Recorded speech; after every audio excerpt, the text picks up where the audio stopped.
গান, গল্প ও আড্ডার গল্পের সিরিজ শনিবারের আতঙ্ক সিরিজের আজকের নিবেদন ওরা কারা ছিল।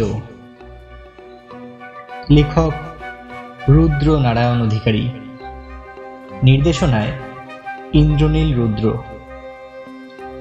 গল্প পাঠ ও গল্পের প্রধান চরিত্রে শুভাশিস ব্যানার্জি।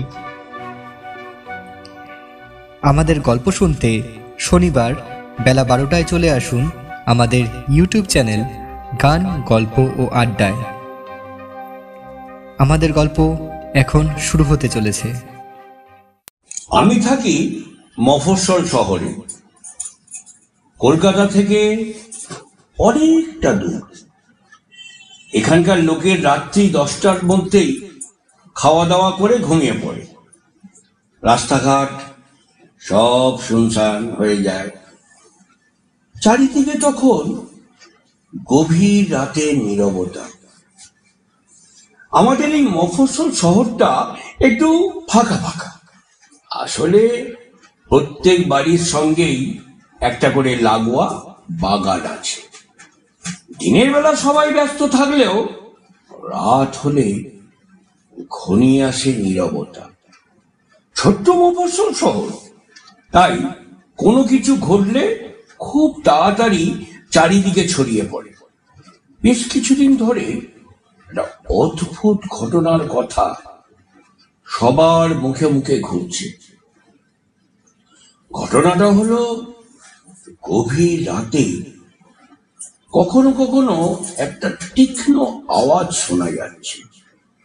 সেটা কোনো মানুষের আর্তচিৎকার নাকি কোনো জন্তু বা পাখির ডাক, সেটা কেউ বলতে পারেনি। কিন্তু যারা যারা এই আওয়াজটা শুনেছে তারা যেন কোথায় কর্পূরের মতো মিলিয়ে গেছে। যেন এই আছে, এই নেই। ও, আমার কথা তো বলাই হয়নি। আমার নাম তপন, ব্যাচেলর। আমি কলকাতা শহরে কাজ করি। সপ্তাহে শেষে বাড়ি যাই। দেশের বাড়িতে আমার বুড়ি মা আর দিদি থাকে। বাবা অনেক দিন আগেই গত হয়েছে। বাড়ি ফিরে এই অদ্ভুত ঘটনা শুনেই বেশ মজাই লাগলো। সেদিন ছিল শনিবারের রাত্রি।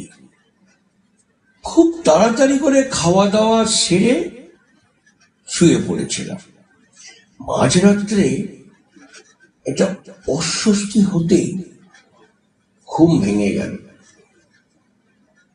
বাথরুমে যাব বলে উঠে পড়লাম। বাথরুমটা বাড়ির পিছন দিকে। বাগান দিয়ে কিছুটা হেঁটে যেতে হয়। আমি যখন বাগান দিয়ে হেঁটে যাচ্ছি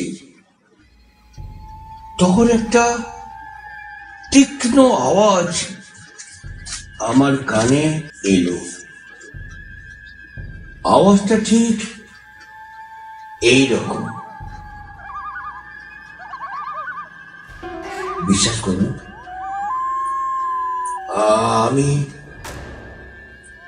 আমি প্রথমে ভয় পেয়ে গেছিলাম। তারপর নিজেকে কিছুটা সামলে নিয়ে বাথরুম সেরে ঘরে ফিরে এলাম। তারপর শুয়ে পড়লাম। শোয়ার সাথে সাথেই গভীর ঘুমে আচ্ছন্ন। ঘুমের মধ্যেই আমার মনে হতে লাগলো আমি যেন কোথায় হারিয়ে যাচ্ছি। চারিদিকে শুধু অন্ধকার আর অন্ধকার। ওই অন্ধকার থেকে কতকগুলো চোখ যেন আমার দিকে তাকিয়ে আছে। চোখগুলোর মধ্যে যেন যেন কিসের লালসা। ওই ওই চোখগুলো দেখে মনে হলো যেন যেন ওরা ক্ষুধার্ত। রক্ত খাওয়ার নেশায় যেন ওরা পাগল হয়ে আছে। শুধু একটা সুযোগের অপেক্ষা। আমি ভীষণ ভয় পেয়ে গেলাম। একটা একটা বিকট চিৎকার আমার আমার গলা দিয়ে বেরিয়ে আসতে চাইল, কিন্তু কিন্তু আমার গলা দিয়ে যেন গোঙানো ছাড়া আর কোনো আওয়াজ বের হলো না।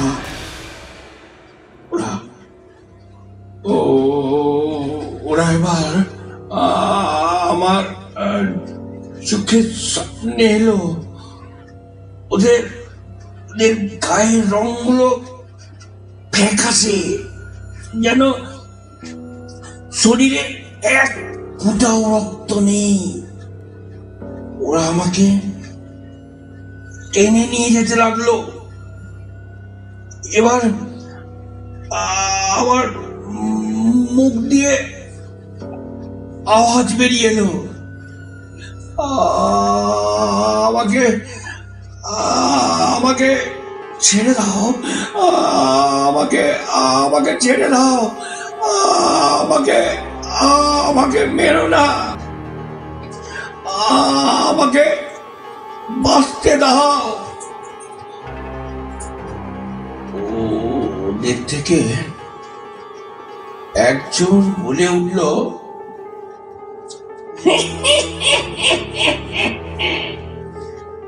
আমরা সবাই মরে গেছি।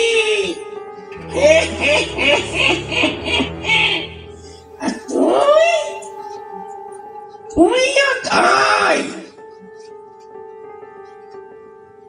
আমাদের সঙ্গে চল, যেতে হবে।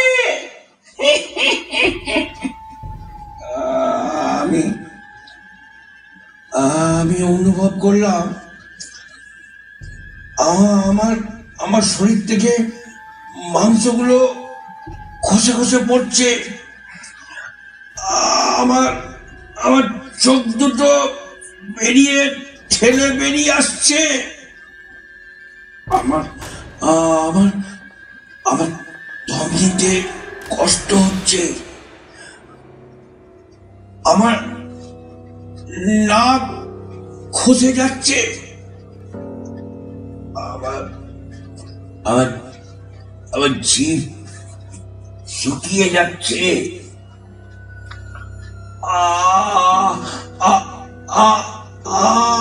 আমায় আমায় বাঁচতে দাও, আমায় বাঁচতে দাও।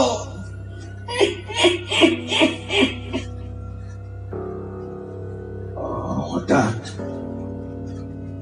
ঠান্ডা জলের ছিটে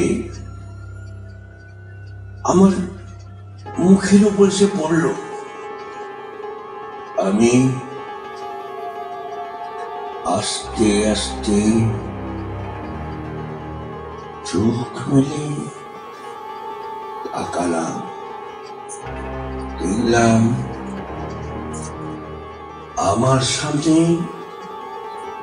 দিদি দাঁড়িয়ে আছে আর বলছে, কিরে ভাই, দুঃস্বপ্ন দেখছিলে নাকি? এত বেলা পর্যন্ত ঘুমোলে ওই রকমই হবে। তোর চিৎকার শুনে তো আমি রান্নাঘর থেকে দৌড়ে এলাম। যা ভয় পাইয়ে দিয়েছিলিস। যা, চা খেয়ে বাজারটা করে আন, বেলা 10টা বাজে, এরপরে আর বাজার পাওয়া যাবে না। দিদি চলে গেলে আমি উঠে আয়নার সামনে দাঁড়ালাম। আর নিজের প্রতিবিম্ব দেখি পিছনে বড় বড় লাল নখের আঁচড়।